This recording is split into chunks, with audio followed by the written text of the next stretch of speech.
So ఇక్కడ ఏమైంది, అక్కడ మరి ఆసుపత్రికి ఒక్క సినీ ప్రముఖులు కానీ రాజకీయ నాయకులు పోయి అక్కడ పరామర్శించరా? అంటే సినీ ప్రముఖులతో మీకు క్లోజ్గా ఉంటే వాళ్ళ నుంచి మీకు బెనిఫిట్స్, మరి ఏ బెనిఫిట్స్ వస్తాయో, ఏ రకమైన బెనిఫిట్స్ వస్తాయో రాజకీయ నాయకులకు వాళ్ళ నుంచి బెనిఫిట్స్ రావాలని చెప్పి వాళ్ళ కోసము వత్తాసు పలికి కేటీఆర్ గారు మీరు అంటే కొంచెం అంటే అంత ఎంతో ప్రజలకు అభిమానం ఉండే మీరు ఏమంటారు అండి, మొన్న ట్విట్టర్లో నేషనల్ అవార్డు విన్నర్ని ఎట్లా అరెస్ట్ చేస్తారంటారు. ఏం సినిమాకి ఇచ్చిన ఆయనకు నేషనల్ అవార్డు విన్నరు? పుష్ప సినిమా. అలా ఏమైనా సమాజానికి మెసేజ్ ఇచ్చేది ఉన్నది? అలా ఏమున్నదన్నా?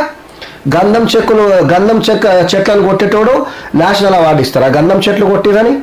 లేకపోతే అలా ఒక దగ్గర పనిచేసే దగ్గర సో అక్కడ కాలు మీద కాలు వేసుకొని సార్ వస్తుండు లేవంటే ఇది నా కాలే, అది నా కాలే, నా కాలు మీద నేను కాలు వేసుకున్నా వాని మీద కాలు వేసిన అన్నందుకు అది నేషనల్ అవార్డు ఇవ్వాలా?